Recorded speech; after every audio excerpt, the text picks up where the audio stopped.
Yes, good evening. My name is Wallace Gator Bradley, and I'm the host of the Bradley Report. And we're coming at the end of 2021. And I know everyone is saying, wow, this has been a wild run.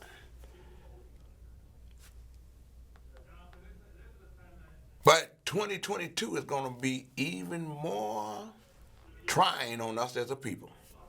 We got elections coming in 2022. We got the continued concern about how we're going to stop this senseless violence. And the surging of this new variant of the coronavirus. We're seeing where the issues that I'm going to share with you is something that we can take off into our minds and think about before December 31st when we drink the champagne and be glad that this year's over so that we can come to grips with how we're going to prepare with stopping the violence and all of that.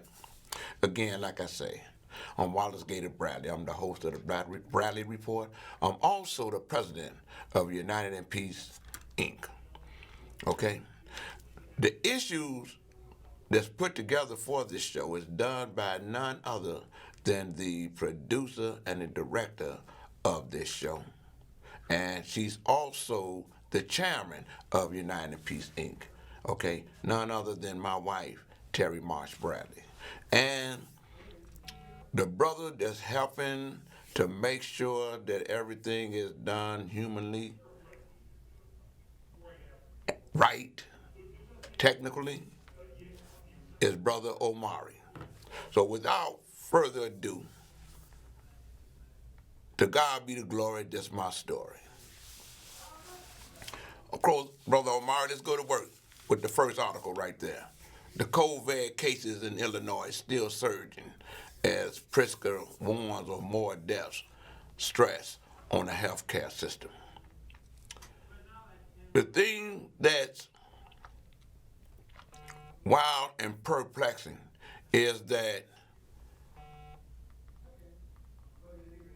new laws are coming on the books this year. And for some reason, they got new laws that's judging about the animals and Kim Fox. Well, the state legislature have put a bill together dealing with criminal justice reform, and the governor signed it into law, where Kim Fox and the rest of the Cook County states, or the rest of the state's attorneys around the state, will have a right to deal with resentencing individuals in their respective counties. Kim Fox had responsibility for putting that plan together for the attorneys to be able to present something to her, asking to be considered to bring that proposal back to the courts about the various unjustifiable sentencing of individuals. But with this COVID piece that's happening, there were no new laws dealing with nursing homes that aren't in compliance with the Nursing Home Care Act. And the one thing that's shaking the whole state up is this one fact. Why haven't the Illinois Department of Public Health director implemented the law that's already on the books against nursing homes that aren't in compliance with regulatory orders or laws within the state? that's known as the Nursing Home Care Act. And the news media and everyone has been silent about the deaths and the illnesses that's happening within the nursing home system because of this new variant. I and a young lady by the name of Loretta Kidd Brady, whose mother was Lottie Smith, that had died because of the negligence, willful negligence, I believe that's what they suing them about. And her mother died because of that negligence within Salva Nursing Home and Rehabilitation Center that was located in Westchester. They've changed their names since the suit. But the same thing is still happening there. And there's a law on the books called the Nursing Home Care Act. And for some reason, they refuse to enforce this law. Now, 3 other states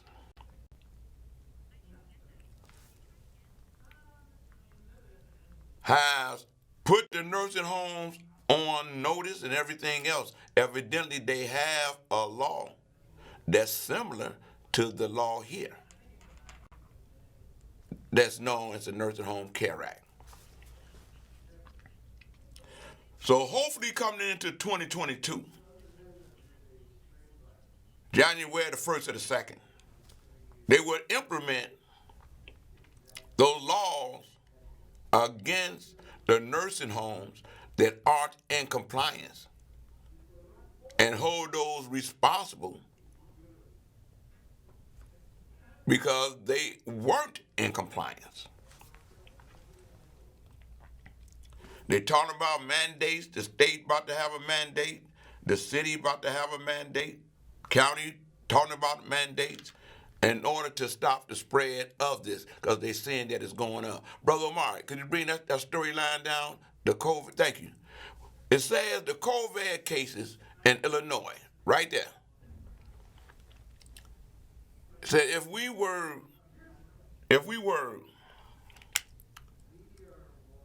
we are forced to move to a crisis standard of care in our hospitals, it will be because massive numbers of unvaccinated people chose to let others, hold it right there, Omari, chose to let others go without qualifying care, and even more people will die. Governor J.B. Pritzker said Monday. More than 21,000 new COVID-19 cases were reported in Illinois this Friday that just passed. Another daily record, followed by a surge in hospitalizations over the weekend as Governor J.B. Pritzker pleaded with people to get vaccinated and wear masks. Okay, we're going to stop right there. If that's what he's saying, that's what he's recognizing. Why isn't he letting his appointed Illinois Public Health Director immediately implement the Nursing Home Care Act against the nursing homes that are in compliance? That would help save a lot of lives. We saw what happened with the first COVID. They didn't implement it. And I'm not complaining. This is constructive criticism. The governor is saying he's being accountable. He wants to get ahead of this. You need to get ahead of it before those numbers start coming in from the nursing homes. Been talking about this for almost 2 years. Hopefully, Coming into January, his administration know about it. I've talked with his administration. Maybe they wait until after the holiday for the director to implement this to help save lives. I don't know. But one thing I do know, they know that they need to implement that law. It's called the Nursing Home Care Act. I said before committees, me and Loretta Brady Kidd said before a joint state house committee that was formed dealing with reforming the nursing home industry because they whack. Brother Omar, can you come with the next story?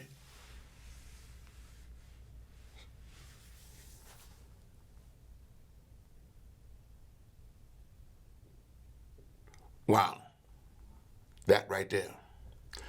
Mayor Lightfoot, she's closing the books on a tumultuous 2021.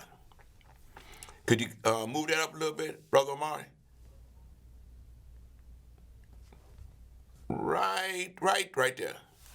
2 months after celebrating her midterm anniversary by doing interviews only with reporters of color, Mayor Lightfoot said seeking a second term was not a gimme. She wasn't sure that she was going to run. She talked then about the toxicity of the debate, the physical and emotional toll of being mayor of Chicago, and about what a tough time it was to be a chief executive of any major city. More recently, though, Mayor Lightfoot has signaled her intention to run again with back-to-back fundraising trips to Washington and California, and put out local appeals to small donors. Still, she can't. Still, it reads, you can't blame her for thinking twice about the year she had. Bring it up a little bit more, Brother Omari. These are some of the issues that she was faced with. Nearly 2 years into the pandemic, coronavirus cases have surged yet again, forcing Lightfoot to impose another round of mitigations and threaten even tighter business restrictions. She's talking about a major mandate, and I, for one, feel that it needs to be a mandate if it's going to help individuals to be protected against this COVID, because this COVID is serious, okay? You grown, you can make decisions whether or not you want to take the shot and all that, and all I ask you to do is continue to pray to God that you don't catch it. You know what I mean? Okay? Or if you catch it and you took the shooting, I'm praying to take the shots. I'm praying to God that you was blessed to have taken the vaccine, and if you catch it, this new variant is not life-threatening. They're talking about the murders and shootings, the carjackings, and the retail theft that threaten to undermine Chicago's economic future continue to rise, sending the city past the 800 homicide benchmark the mayor tried desperately to avoid. I'm of the opinion and the belief that if the mayor would listen to those such as myself that's reaching out to her, because this is our city too. Everybody got to play a part, okay? I'm trying to play my part as a professional, okay? We read how two individuals who she had over public safety, they either resigned or they quit or whatever it is, okay? That was a waste of taxpayers' dollars, okay? You got the resources, but you need the people with the experience, okay? I, for one, got it. Experience. I know some others that have experience. And we all talking the same thing. So hopefully going into 2021, the mayor would allow us to have that conversation with her, or just allow me what everybody call a 2-minute funeral presentation. What I mean by that, glad you asked. You know how they tell you when you come into a funeral, they say if you got any remarks, you just got 2 minutes to give your remarks. Well, I'm asking the mayor to allow me just to give her 2 minutes to show her the experience that's missing from her plan of taking all the proposals from everybody else, which is a sound plan. The only thing that's missing is having someone that has experience. You can't have good plans and don't have experience. That's all that I'm saying. And it's proving what I'm saying, because you're back at where everybody is screaming is that you got a 90s problem. So you need to at least listen. Ain't not just one free consultation. Just listen to what individuals who have worked together with everyone, because we didn't say all hands on deck and didn't accept all hands on deck. We can work this out. So, Mayor, enjoy the holiday, and whatever decision that you come and that you make, know that you are the mayor of the city of Chicago, and everyone in the city of Chicago, those that don't like you, those that do like you, and those that accept the fact that you are the mayor, the leader of the city. And one thing I'm hearing constantly, heavy is the head to wear the crown. I want to help you with this situation. That's me. Brother Kahari. Brother Omari. Brother Omari. Come on with the next story.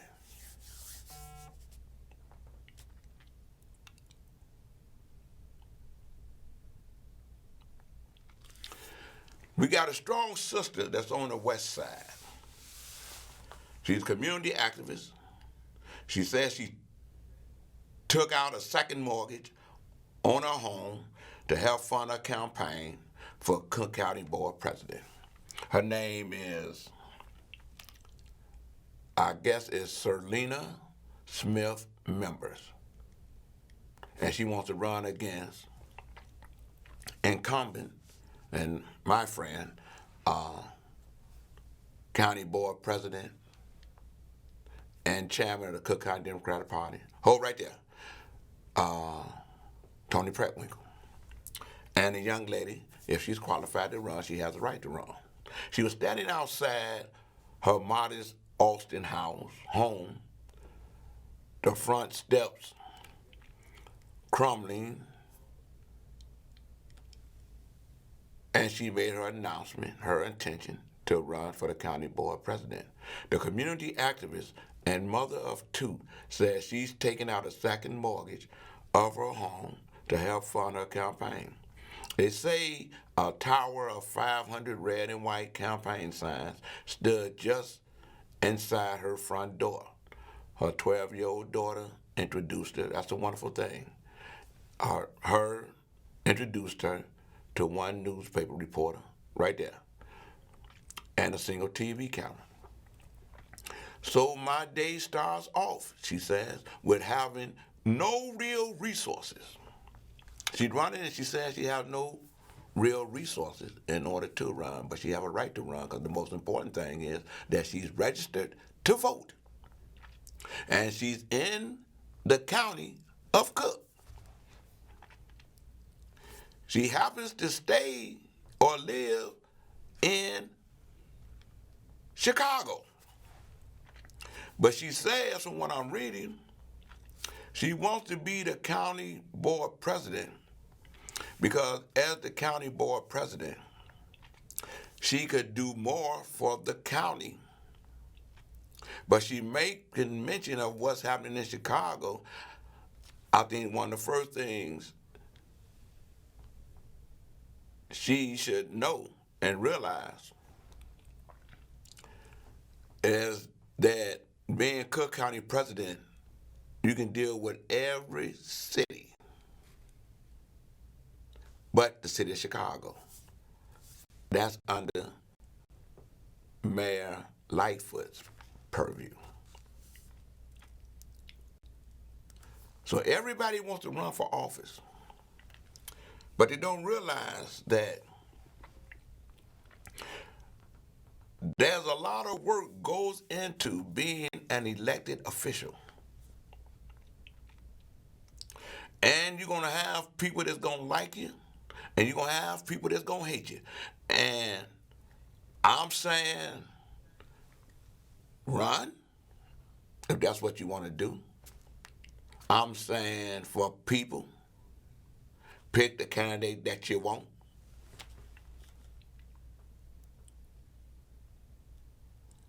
And I'm saying it's good and healthy democracy. Run. Tony has proven what she can do. Everything is about actionable things, about accountability. And I'm hoping that the voters of Cook County make the decision to re-elect her so she can continue doing what she's doing.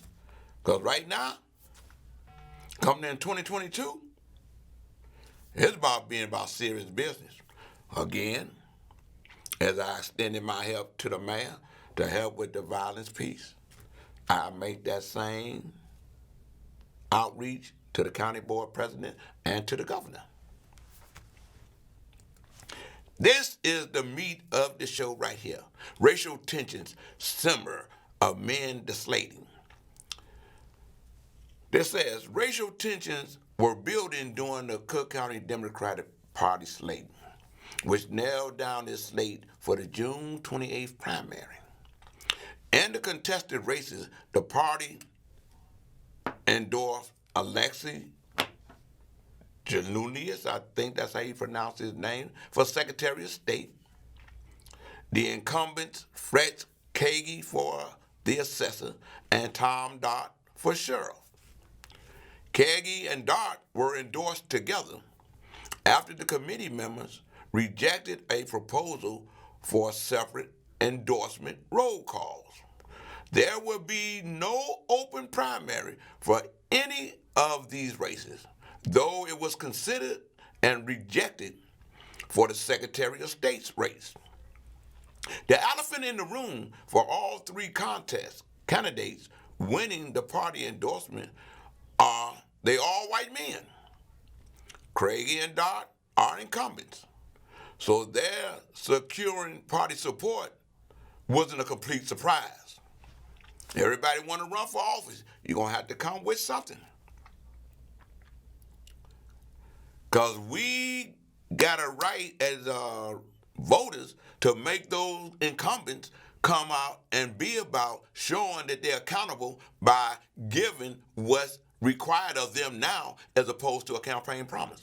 The big question going into Tuesday was whether Janunius, hope I pronounced his name correctly, who has racked up high-profile donations and endorsements, could also gain party support. He faced three people of color, all of whom are current office holders with their own constituencies, and all trying to replace an African-American Secretary of State. They're talking about replacing the great icon, Illinois Secretary of State Jesse White. Janulius and his campaign team had worked the phones for days trying to lock down support for the Democratic committee people in the suburbs and across the city. Each committee person represents a share of constituents which determine the weighted vote. Frank Zuccarelli from Thornton Township, for example, has 29,714 weighted votes. The weighted votes are the votes that came out and voted within the last election. Okay? That's the weighted vote. Okay? So each committeeman has so many votes voters that came out.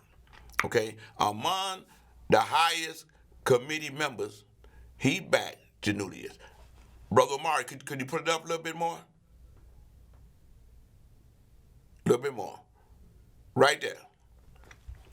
The state committee voted early in the day to endorse Janulius, locking him in with 369,372 weighted votes. Alderman Pat Dow secured 96,239 votes. City Clerk Anna Valencia, she secured 61,485 votes, and Alderman David Moore, he only got 19,369 votes. Janulius' name then went to the full committee, all 80, went to the full committee, which gave him 526,273 weighted votes, or about 55% of the 957,807 total votes. Doyle, Valencia, and Moore have said that they would stay in the race, and Alderman Walter Burnett told the Cook County Dems that Secretary of State Jesse White will make an endorsement in the race next month. Racial friction also emerged during what should have been an easy vote for the first district board of review. Alderman George Cardenas is the only Democratic candidate running. So it was a surprise when Alderman Jason Irvin, head of Chicago Black Caucus, announced he wouldn't endorse Cardenas because of the contentious battle to redraw the city's ward map. Irvin tried rallying black committee members who sat on one side of the room, while the Latino committee members sat stunned on the other. Yeah, it felt like an old high school thing. But this ward remap is very important because the Hispanic community is saying that they want 2 more wards, and people within the African American community are saying that should be easy for you to get without infringing on the black wards. And they said since the 13th ward and the 14th ward have a big majority of Hispanic voters there, why don't they make the decision to run a Hispanic candidate and beat the 2 white candidates that have the 13th and the 14th ward? Cook County Democratic Party Chairman Tony Preckwinkle put an end to the tense moment by calling for a vote that saw Cardenas endorsed by acclamation. Brother Omari, could you put it up one more time, a little bit more? I'm about to close out. Right there.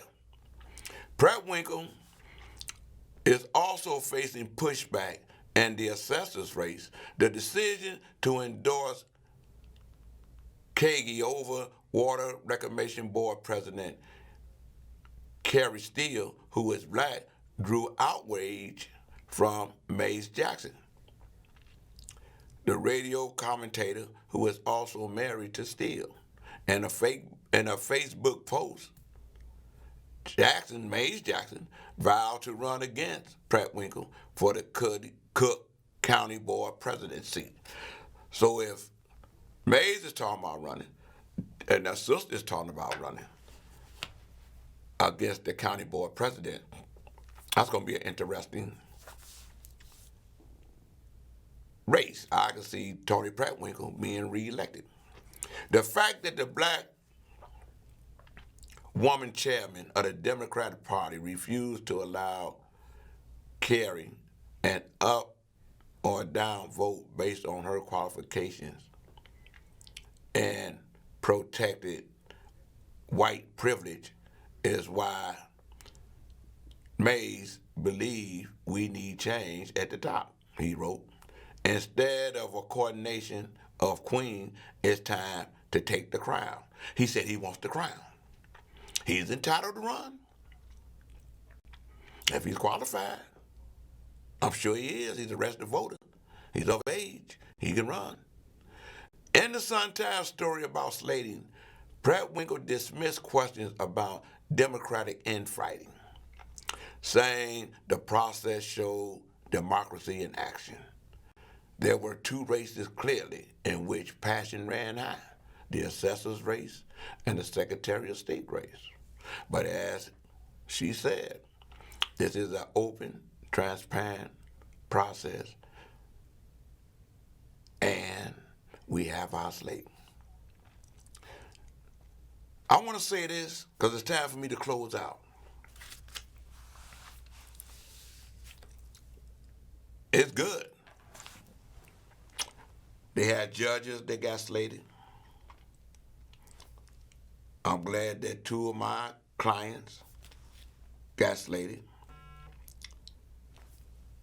I'm still going to support the sister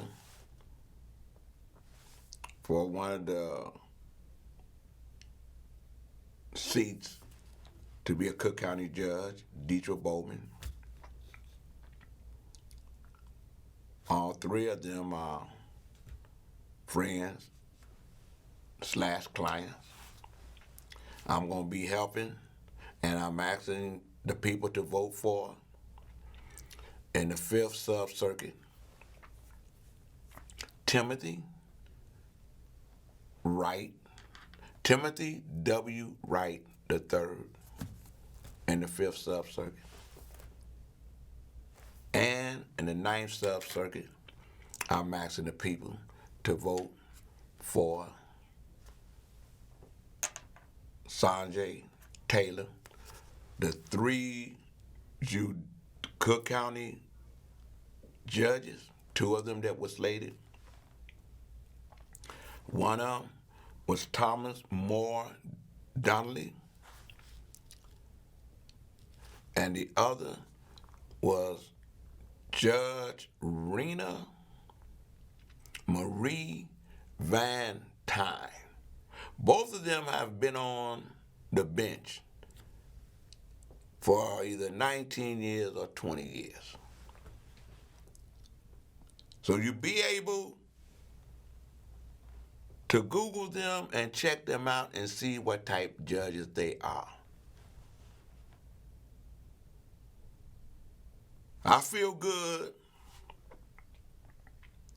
because I know it's about 10 seats up.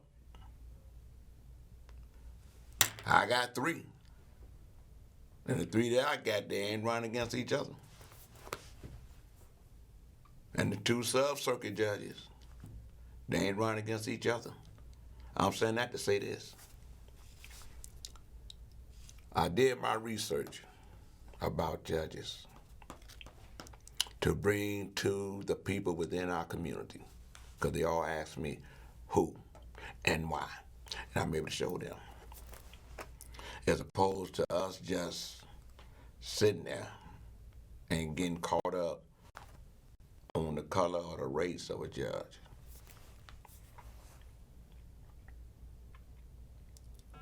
And I ain't mad. They be coming to me because of word of mouth, because of what I do thoroughly. And the judicial races, in my opinion, is more important than any of the other races. Because each one of them candidates, whether they're running for the county board president, whether they're running for the governor, whether they're running for state rep, state senator, sheriff, or you name it, They all got to come before a judge. And with what we're seeing across the country about bad judges, and now we know about the retention and we know how to get rid of bad judges, study who's running for judge.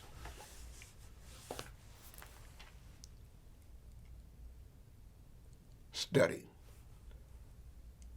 Just because they want to appoint somebody to become a judge don't mean that they qualify to be a judge. Study them. We got time. The election is June 28th. Study those that want to run for judge. See what have they done within the community as lawyers leading up to them making a decision that they want to run for judge. So with that, I want to say this year's ending. We moving forward. Next time you see me, there'll be some good things to tell you because people are making moves coming into 2022. And I'm saying, get vaccinated. Because you're going to have to carry your card. Coming into next year, you're going to have to carry this card like you got a license to show that you vaccinated in order to get into a restaurant, a gym, anywhere. You're going to have to have this to get on a plane, or you're going to have to show where you have been tested and your test came back negative. And wear your mask and stay prayerful. And with that, I want to say, vote, don't choke. Going into the election of 2022. And even though I constructively criticize the governor, I believe it's imperative that we in the state of Illinois re-elect him. To God be the glory. That's my story.